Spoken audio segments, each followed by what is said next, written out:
The Alpha King faked death to test loyalty until his slave Omega's plea shattered all. The Alpha King died on a Tuesday, and by Wednesday morning, his most loyal advisors were already measuring the throne for new cushions. But in the depths of the palace, a slave Omega wept loud enough to wake the dead, which was unfortunate because he was listening. Before the story begins, pause for a second. If you love intense Alpha Omega stories filled with secrets, betrayal, and unexpected loyalty, tap the like button now, subscribe to the channel, and turn on notifications so you never miss a tale that will leave you breathless.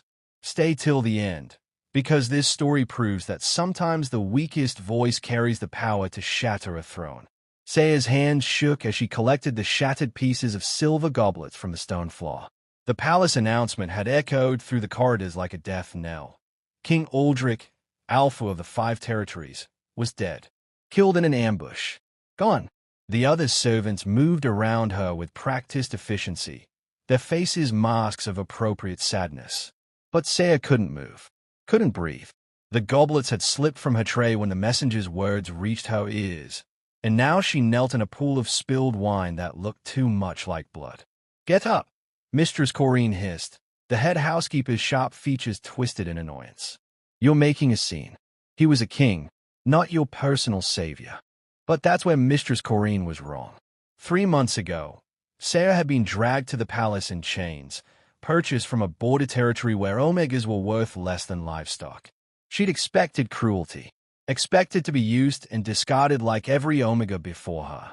The Alpha King's reputation preceded him, a monster wrapped in royal silk, a tyrant who'd united territories through blood and intimidation. She'd expected a monster. Instead, she found something far more dangerous, a tired man pretending to be one. It started small. The night she'd accidentally entered his study during one of his legendary rages, when he'd thrown an entire desk across the room hard enough to crack the marble wall. She'd frozen, waiting for death. Instead, he'd looked at her, really looked, not through her like most did, and said, "I suppose that desk had it coming." It was ugly anyway. She'd set down fresh water, retrieved his scattered papers, left without a word. The next morning, those papers had been on his desk, reorganized by importance. He never asked who did it. She never told him. But the pattern began. Hot meals appearing during his late-night sessions. Books he'd mentioned in passing suddenly accessible. His tea prepared exactly right when everyone else made it wrong. Small acts of service that felt less like duty and more like caring for someone who'd forgotten anyone could. "The king is dead." Chancellor Vex's voice boomed through the great hall, and Sarah's chest constricted. "Long live." "Well, we'll determine that shortly." There was something wrong in his tone, something that made Sarah's wolf bristle beneath her skin. She'd served in the palace long enough to recognize opportunity disguised as grief. By nightfall, the palace transformed into a nest of vipers. Beta Garrett appeared wearing a new chain of office that gleamed too brightly, too freshly minted. Lady Isadora of the Western Pack glided through corridors in morning black that somehow made her look radiant rather than bereaved. Lord Fennec had taken residence in the library, and Sarah had glimpsed him redrawing territorial maps with the casual audacity of someone who thought no one was watching. Chancellor Vex called an emergency council meeting, his tears flowing with theatrical precision. "We must remain united," he proclaimed, while simultaneously drafting legislation that would position him as interim ruler. The irony was so thick you could choke on it. Saya watched from the shadows. Slaves were furniture. After all, invisible when not needed. She watched wolves who'd sworn blood oaths to Aldrich dividing his kingdom like scavengers fighting over a carcass. 20 years of loyalty, dissolved in less than 72 hours. That night, she found herself in the throne room. The space felt cavernous without him. The throne sat empty, and somehow that emptiness was louder than any proclamation. Saya's knees hit the cold marble floor, and something inside her cracked open. The sobs came ugly and raw, echoing off walls that had heard 1,000 important speeches but probably never this. Genuine grief from someone who had nothing to gain from it. "Moon Goddess," she whispered, her voice breaking. "I know you're probably busy. I know he wasn't. He wasn't good. Not in the way stories tell about good kings. But they didn't see. Her breath hitched. They didn't see how he changed the laws so Omega children couldn't be taken from their mothers. How he funded the healer's wing from his personal coffers. How he read every petition himself, even from the lowest wolves. Everyone saw the monster he showed them. I saw the man who was tired of being one. Behind the ancient tapestry, hidden in an alcove designed by his paranoid grandfather for exactly this kind of surveillance, Aldrich listened. His chest felt strange, tight, like something was trying to break through ribs that had spent 20 years reinforcing themselves against exactly this kind of feeling. Commander Thorne shifted beside him, uncomfortable. "Sire." "Quiet," Aldrich whispered, and it wasn't a command. It was a plea. Sarah's voice continued, stronger now, almost angry. "They're tearing apart everything you built, everything you died for, and I'm just a slave, so my opinion means nothing. But I think you deserved better. You deserved wolves who remembered your humanity instead of just fearing your power." Aldrich's hands clenched. The plan had been perfect. Fake his death, expose the traitors, rebuild with wolves who prove their loyalty. Simple, clean, effective. What he hadn't planned for was this. A slave Omega defending his honor to an empty throne room, seeing past the crown when everyone else only saw the power it represented. Grieving not the king, but the man he'd forgotten he could be. This was a mistake, he breathed, so quietly even Thorne barely heard. "Sire." Testing loyalty, Aldrich clarified, his eyes fixed on Sarah's trembling form. "I tested my council, my warriors, my allies. But I never protected the one person who actually saw me." Thorne remained diplomatically silent, which was answer enough. Sarah rose from the floor, wiping her face with the back of her hand. Her voice steadied into something harder, more resolved. "I don't know who's going to rule now. But whoever it is, I hope they remember that power without honor is just tyranny wearing a different mask." She turned to leave, and Aldrich felt the sudden urge to reveal himself, to step from behind the tapestry and tell her. What? That he was alive? That her grief had cracked something in him he'd thought permanently sealed? That a slave Omega had just reminded an Alpha King what honor actually meant? But he stayed hidden. The plan wasn't complete. The traitors weren't fully exposed. Logic dictated patience. His chest dictated something else entirely. But 20 years of kingship had taught him to ignore such inconvenient feelings. As Sarah disappeared through the doorway, Aldrich made a decision that would change everything. When this was over, when the snakes were exposed and the throne secured, things would be different. He'd been tested loyalty. He'd forgotten that loyalty wasn't something to be tested. It was something to be earned, one quiet kindness at a time, by a king too proud to ask for it and a slave too brave to withhold it.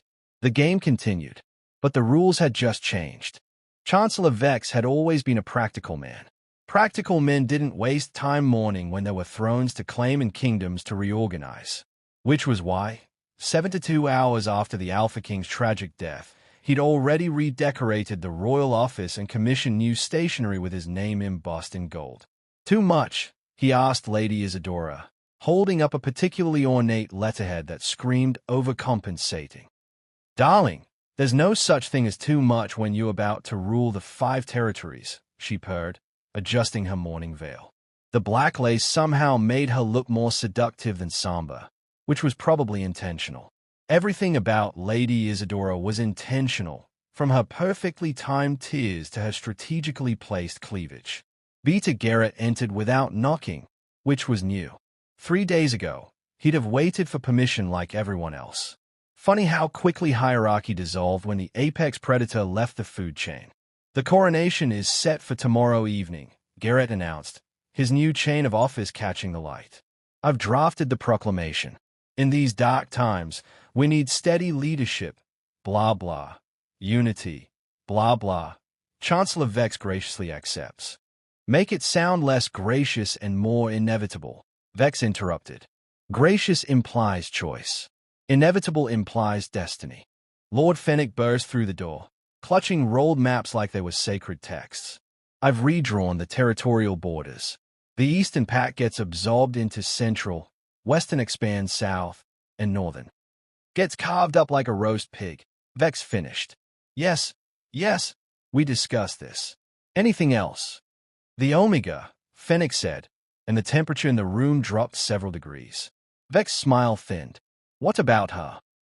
She's been going to the throne room every night, weeping like Aldrich was her personal savior instead of the tyrant who bought her like cattle. Lady Isadora laughed, sharp and brittle. How touching. The slave mourns her master. Should we give her a medal for exceptional bootlicking? But Vex wasn't laughing. He'd survived 3 regime changes by understanding something fundamental about power. The most dangerous threats never looked dangerous. And a slave Omega defending a dead king's honor? That was either madness or something far more problematic. Keep an eye on her, Vex ordered. Grief makes people irrational. Irrational people make speeches. Speeches cause problems. She's a slave, Garrett scoffed. What's she going to do? Bore us to death with loyalty speeches.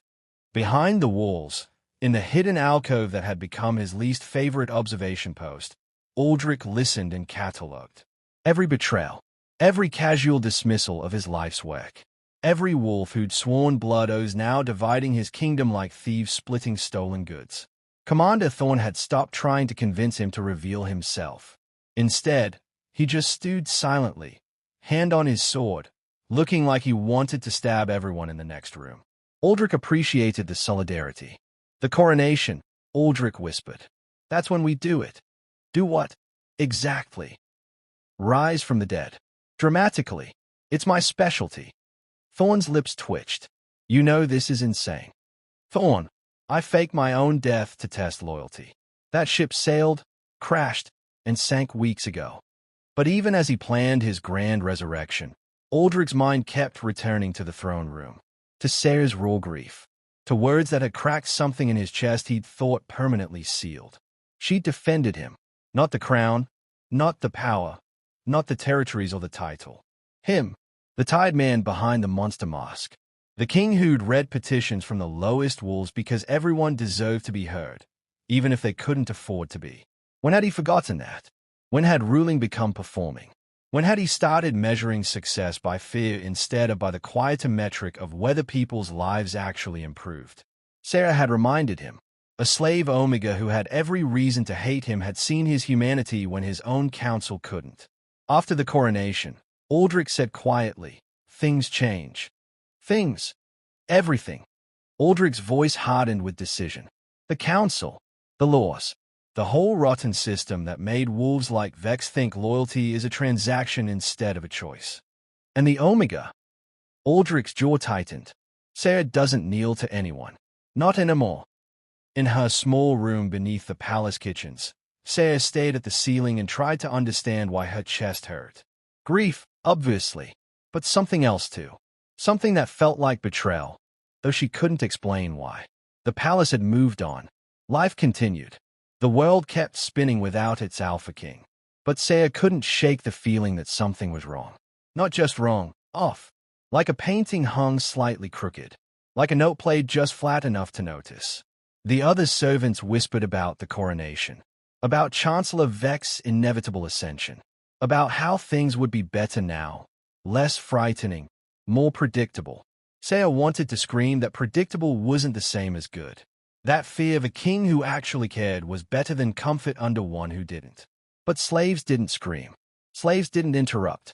Slaves certainly didn't defend dead kings to empty thrones. She'd done all 3. Tomorrow was a coronation. Tomorrow, Vex would wear Aldrich's crown.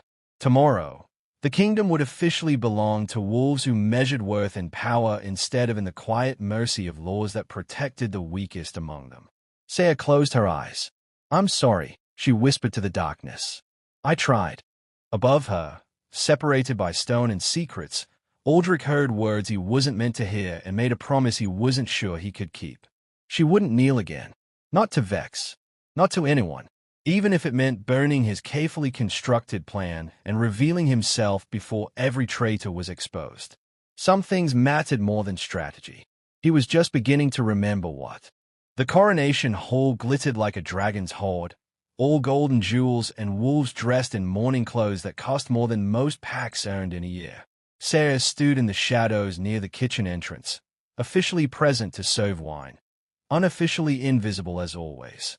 Chancellor Vex stood before the throne, hand outstretched toward the crown hovering on a velvet cushion. He'd practiced this moment in the mirror 17 times. Sarah knew because she cleaned his chambers and found the notes. Look humble. Look destined. Look humble and destined. The irony would have been funny if it wasn't so tragic. We gather in sorrow, Vex began, his voice dripping with manufactured grief, but also in hope. King Aldrich, may the moon goddess guide his spirit, built this kingdom through strength. Now we must maintain it through wisdom. Translation: Aldrich was a brute, and I'm here to civilize his legacy. Sarah's fingers tightened around the wine pitcher. Her wolf stirred beneath her skin, agitated, angry. She'd never been good at controlling her emotions, which was dangerous for an Omega in a world that demanded their silence. Lady Isadora dabbed at dry eyes with a handkerchief. Beta Garrett stood at attention, his new chain of office position just so. Lord Fenwick actually looked bored, probably mentally redrawing maps. The crown recognizes no master but the worthy, Vex continued, reaching for the circlet of silver and moonstone. And so, with heavy heart but steady hand, I accept. Stop. The word came from Sarah's mouth before her brain authorized it. The hall went silent with the kind of shock usually reserved for natural disasters or prophetic visions. Every head turned. Every eye found her. A slave. Interrupting a coronation. The social equivalent of setting herself on fire in the middle of a church service. Mistress Corrine's face went purple. Beta Garrett's hand moved to his sword. Lady Isadora's mouth opened in a delighted "oh" because drama was her favorite entertainment. Vex's expression cycled through confusion, anger, and then settled on condescending amusement. Did the furniture just speak? How novel! Laughter rippled through the crowd. Not kind laughter, the kind that reminded Sarah exactly where she stood in the hierarchy of worth. But she'd already jumped off the cliff. Might as well enjoy the fall. He built this kingdom through blood and brutality. Yes, Sarah's voice shook but held. But what are you building? You're tearing apart everything he died for before his body's even cold. You speak of loyalty while carving up his legacy like meat at a feast. A slave lectures us on loyalty. Lady Isadora's voice dripped poison disguised as honey. How amusing. Tell me, pet, what do you know about ruling kingdoms? About maintaining power? About the weight of crowns? Nothing, Sarah admitted. But I know about loyalty. Real loyalty. Not the kind you perform when someone's watching or when there's something to gain. The kind that exists when there's nothing left but memory and honor. Vex stepped down from the dais, moving toward her with predatory grace. Loyalty to a dead king is admirable. Stupidity at a living one's coronation is suicidal. Which are you demonstrating? Behind the pillars, Aldrich tensed. Thorn's hand went to his sword. The plan had been to wait. Let Vex actually wear the crown. Let the betrayal complete itself. Then rise like a avenging ghost and dismantle them all with maximum dramatic impact. But watching Vex approach Sarah with that smile, the one that promised pain disguised as mercy, Aldrich's careful strategy crumbled like ash. Both, probably, Sarah said, and there was something wild in her eyes now. Something that had been caged too long and was done pretending captivity was safety. But at least my stupidity comes from caring about something bigger than myself. Can you say the same? Restrain her, Beta Garrett ordered, moving forward. Clearly grief has driven her mad. No, Vex held up a hand, still smiling. Let her speak. Let everyone hear what happens when slaves forget their place. Continue, pet. Tell us more about loyalty. About honor. About the king who bought you like cattle and you're defending like he was your beloved. The crowd pressed closer, scenting blood. Not literal blood yet, but the social kind, the destruction of someone who dared rise above their station. It was entertainment, a warning, a reminder of hierarchy. Sarah's voice steadied, fueled by something beyond fear. King Aldrich changed laws so Omega children couldn't be separated from their mothers. He funded the healer's wing from his personal coffers. He read every petition himself, even from the lowest wolves. Everyone saw the monster. I saw the man who was exhausted from being one. How touching, Vex circled her like a shark. But dead men don't need defenders. Living kings do. So here's your choice. Kneel, apologize, and I'll be merciful. Or continue this tantrum, and I'll demonstrate why mercy is a weakness Aldrich should have shown more often. Sarah's knees locked. Her chin lifted. I won't kneel to someone who wears honor like a costume. The whole gasped. Even Lady Isadora looked impressed, which was probably not the reaction Sarah wanted. Vex's smile vanished. Then you'll let her speak. The voice cut through the hole like a blade through silk, cold and absolute and achingly familiar. Aldrich stepped from behind the pillars, very much alive, very much furious, and very much done with watching from shadows. Since apparently she's the only one who remembers what loyalty actually means. The hole erupted. Vex stumbled backward, hand over his heart like he might actually have one that could stop. Lady Isadora choked on air. Lord Fennec dropped his maps. Beta Garrett's new chain of office suddenly looked very much like evidence of treason. But Aldrich only had eyes for Sarah, whose face cycled through confusion, shock, hope, and then fury. You tested us, she whispered, and somehow that whisper was more damning than any shout. Every justification Aldrich had prepared, speeches about necessary deception, about exposing betrayal, about protecting the kingdom, died in his throat. What came out instead was, I'm sorry. The Alpha King apologized. To a slave. In front of everyone. The throne room's foundations didn't crack, but several worldviews definitely did.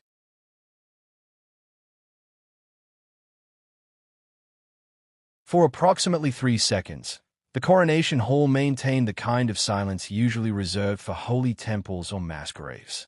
Then all hell broke loose in the most spectacular fashion possible. Chancellor Vex fainted. Not theatrically this time. Genuine collapse, straight down like a puppet with cut strings. Lady Isadora's wine glass shattered against marble. Lord Fennec made a sound somewhere between a squeak and a dying goose. Beta Garrett's hand flew to his sword, then away from his sword, then back again like he couldn't decide whether to fight or flee. Smart money was on flee. But yo, Vex wheezed from the floor, pointing with a trembling finger.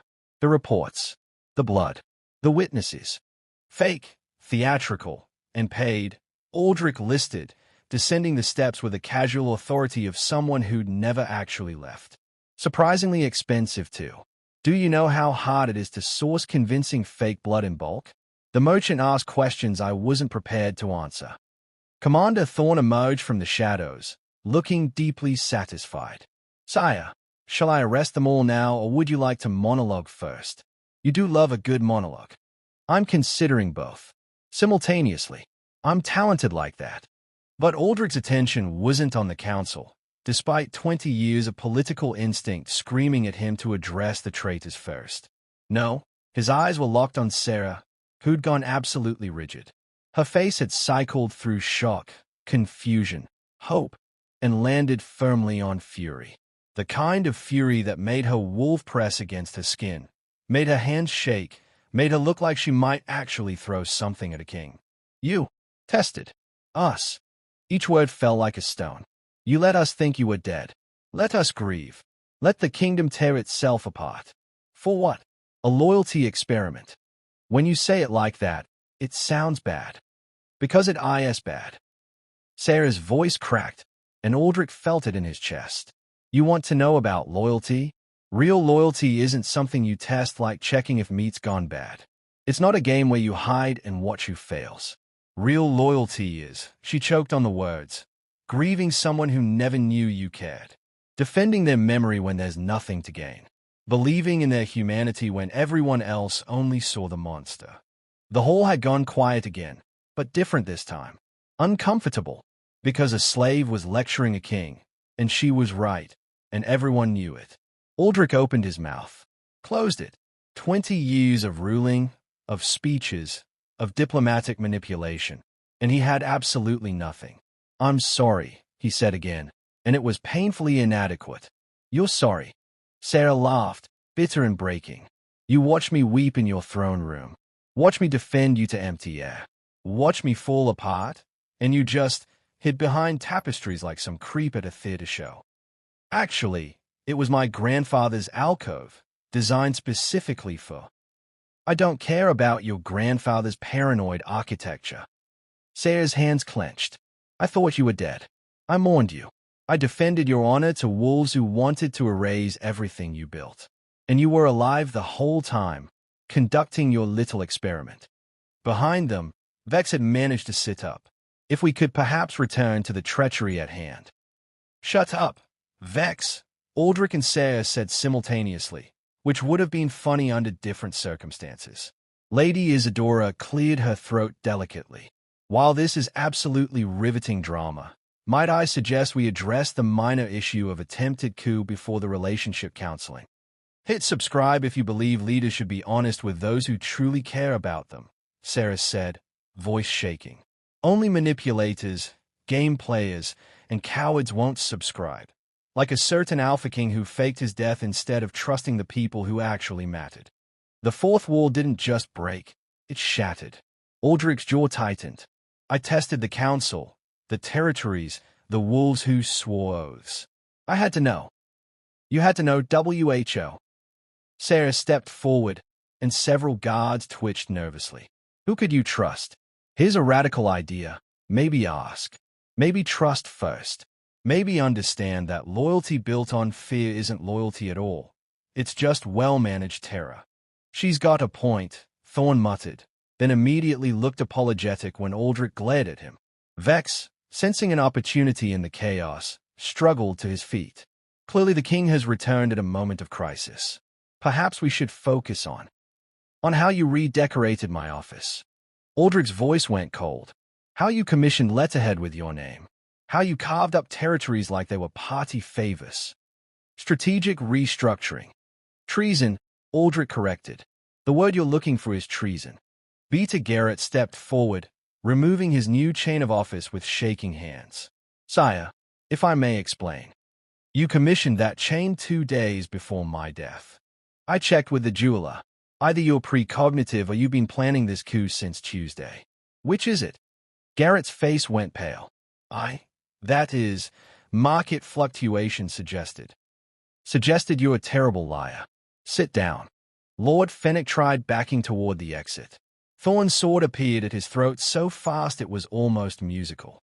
I was just reorganizing. For efficiency, Fennec squeaked. You gave the Eastern Territory to your cousin. That's not efficiency. That's nepotism with extra steps. Lady Isadora, ever the survivalist, pivoted immediately. Aldrich, darling, you must understand we were simply trying to maintain stability in your absence. If we'd known, you'd have hidden your betrayal better. I know. Aldrich's eyes swept the council with disgust. 20 years. 20 years of blood oaths, loyalty pledges, declarations of eternal devotion. And it took 72 hours for all of you to start dividing my kingdom like vultures on a corpse. To be fair, Vex said weakly, we thought you were actually dead. That's the point. Sarah's voice rang out again, and everyone jumped. When someone's dead is when loyalty matters. When there's nothing to gain. When they can't reward you or punish you or even know you're defending them. That's when you prove it wasn't just fear dressed up as devotion. She turned to face the hall, this small Omega slave addressing wolves who could snap her like kindling. You want to know why I spoke? Because someone had to. Because watching you parasites pick apart a man's life work while pretending to mourn him made me sick. Because loyalty without power is the only kind that's real. The hall stared. Aldrich stared. Even Thorn looked impressed. So no, Sarah continued, voice steady now, I won't apologize for interrupting. I won't kneel to Chancellor Vex or anyone who measures worth by whether someone can hurt them. And if that means punishment, fine. At least I'll know I was loyal to something real. Aldrich felt something shift in his chest. The plan had been to expose the traitors, execute or exile them, and rebuild with wolves who'd proven their worth. But standing there, watching this Omega defend honor to wolves who'd forgotten what it meant, he realized his whole plan had been wrong from the start. You couldn't test loyalty. You could only earn it. And the coronation hall had descended into chaos of the most delicious variety. Vex was hyperventilating into a decorative vase. Lady Isadora had abandoned all pretense of grief and was openly calculating her next move. Lord Fenwick was crying. Peter Garrett looked like he wanted the floor to swallow him whole, which could probably be arranged. But Aldrich couldn't focus on any of them. His entire attention was locked on the small Omega who just delivered the most devastating speech of his political career, and she wasn't even trying. "You're right," he said quietly, and the hall went silent again because an Alpha King admitting fault was rarer than a blood moon. Saya blinked. "What?" "You're right. About all of it." Aldrich descended the final steps, closing the distance between them. "I tested loyalty like it was a commodity, like I could quantify it, measure it, prove it through trials. But loyalty isn't a test score. It's a choice people make when there's no reason to accept that it's right." "Well," Thorne muttered, "character growth. Didn't have that on my bingo card for today." Aldrich ignored him. "I watched you mourn in my throne room. Heard you defend me to the moon goddess herself. Watched you defend my honor to an entire hall of wolves who could destroy you. And I did nothing because the plan wasn't complete." "The plan," Sarah repeated, voice flat. "The stupid, arrogant, emotionally constipated plan where I prioritized strategy over the one person who actually saw me as human." Aldrich's jaw tightened. "I'm sorry. Genuinely. Not the political apology I give when I've accidentally insulted a foreign dignitary. The real kind that means I was wrong and I know it." Saya's eyes shimmered with tears she refused to let fall. "You let me think you were dead. I know. I grieved you. I know. I defended you when everyone else was carving up your kingdom like Sunday roast. I know." Aldrich's voice cracked. "And that's when I realized this whole plan was a mistake. Not because it didn't work. It worked perfectly. I exposed every traitor in my council. But I also hurt the one person who deserved it least." Vex, sensing the moment shifting away from his imminent execution, tried to interject. "Perhaps we could discuss the treason charges at a more convenient." "Vex, I swear by the moon goddess, if you interrupt this moment I will throw you out that window and we're 3 stories up." Vex shut his mouth so fast his teeth clicked. Aldrich turned back to Sarah, and his voice gentled into something the hall had probably never heard from him. "I tested my council, my warriors, my allies. But I never protected you. Never acknowledged that every kindness you showed me, the tea, the meals, the organized paperwork, was a choice you made when you had every reason to hate me." "I didn't do it for recognition," Sarah whispered. "I know. That's what makes it real." Aldrich took a breath that felt like it cost him. "You asked what I'm building if not what I had before. I don't know yet, but I know who I want helping me build it." Saya's breath hitched. Don't what? Don't offer me something because you feel guilty. Don't make promises because I made you uncomfortable with my grief. Don't," her voice broke. "Don't treat me like I matter just because I embarrassed you in front of your council." The words hit like physical blows. Aldrich realized with stunning clarity that he'd damaged something fragile, and apologies alone wouldn't repair it. "You're right not to trust me," he said quietly. "I've given you no reason to. But I'm going to try anyway, starting now." "Thorne." "Saya. New law, effective immediately. Slavery is abolished. Every Omega, every wolf, every being in the 5 territories is free. No exceptions, no gradual implementation, no political maneuvering. Just done." The hall erupted. Vex actually grabbed the vase again. Lady Isadora made a sound like a scandalized parrot. Lord Fenwick's crying intensified. "You can't," Peter Garrett sputtered. "The economy, the labor force, the entire social structure. We'll adapt," Aldrich finished coldly. "Or I'll find new nobles who can handle the concept of basic dignity. Anyone opposed can join Vex in whatever cell I haven't decided on yet." Saya stared at him like he'd grown a second head. "You abolishing slavery. Should have done it years ago. Funny how it takes a personal crisis to recognize systematic cruelty." Aldrich's voice hardened with self-recrimination. "Add it to the list of things I'm fixing." "That's not," Saya struggled for words. "You can't just upend the entire kingdom because I gave a speech. Watch me. I'm the Alpha King. Upending things dramatically is literally in my job description. But the territories will deal with it. And if they don't, they'll deal with me. which historically goes poorly for them. Aldrich turned to address the whole. Let me be clear. This isn't about appeasing one Omega. This is about recognizing that a system allowing slavery created wolves like me, so focused on power we forgot about humanity. That ends today. Thorn started clapping slowly, which turned into genuine applause. A few younger wolves joined in. The older council members looked like they'd swallowed live frogs. Sire, Vex wheezed, abandoning the vase. This is madness. The territories will revolt. The economy will collapse. You will be remembered as the king who destroyed everything. Oh, Sarah said quietly, surprising everyone including herself. He'll be remembered as the king who chose honor over convenience, progress over tradition, people over property. Aldrich's breath caught. There, that small flicker of maybe forgiveness in her eyes. However, Sarah continued, voice strengthening, that doesn't mean I forgive you for the death-faking thing. That was genuinely terrible and emotionally manipulative, and I'm still furious. Completely fey. And I don't trust you. Understandable. And if you ever test my loyalty again, I'll... She paused, realizing she was threatening an Alpha King in front of his entire court. You'll what? Aldrich asked, and there was something warm in his voice. I'll do something very unpleasant involving your favorite tea and kitchen herbs you don't want to know about. Thorn laughed outright. Several guards struggled to hide smiles. Even Lady Isadora looked grudgingly amused. Noted, Aldrich said seriously. No more loyalty tests. Just actual trust, earned over time, through consistent behavior and not being a manipulative bastard. Low bar, but it's a start. Speaking of starts, Vex said desperately, might we discuss my future? Or lack thereof? Aldrich's expression went cold. Oh, we're discussing it.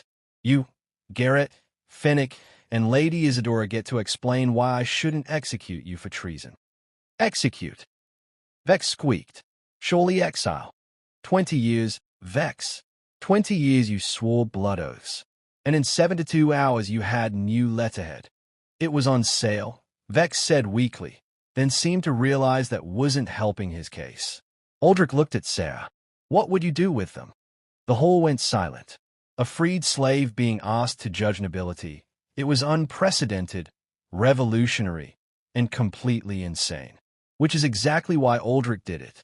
Sarah considered, her eyes moving over each council member with unsettling intensity. Exile, she said finally. Execute them and they become martyr. The coronation hall held its breath as Aldrich made his decision. Exile, he said finally, and Vex actually sobbed with relief. All 4 of you. You have 72 hours to leave the 5 territories. Take what you can carry. Everything else stays. But my estates, Lady Isadora started, are now property of the crown, which I'm redistributing to wolves who actually earned them. Aldrich's voice was iron. You wanted to carve up my kingdom.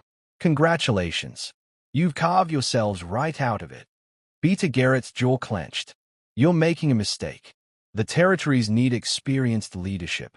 The territories need leaders who don't treat a king's death like a shopping opportunity. Aldrich gestured to the guards. Escort them out. 72 hours. If they are still here at hour 73, Commander Thorn gets creative. Thorn's smile was absolutely feral. I have ideas. As the guards marched the former council members out, Vex still whimpering, Fennec crying harder, Isadora already calculating her next move, Aldrich turned back to Sarah. She was watching him with something he couldn't quite read. Not forgiveness, not trust, but maybe the possibility of both, eventually. That was your call, he said quietly. Exile instead of execution. You saved their lives. I didn't do it for them. Sarah's voice was steady. I did it because you asked what I thought, and for the first time since I became a slave, someone actually listened. That's worth preserving, even if you are a manipulative bastard who fakes his own death. A shocked laugh escaped him. Around them, the remaining wolves shifted nervously. Nobody talked to the Alpha King like this. Nobody. Fair assessment, Aldrich admitted. For what it's worth, I'm genuinely sorry. The plans seemed sound. Expose the traitors, rebuild with loyal wolves. But I didn't consider the cost. Specifically, the cost to you. Why should you?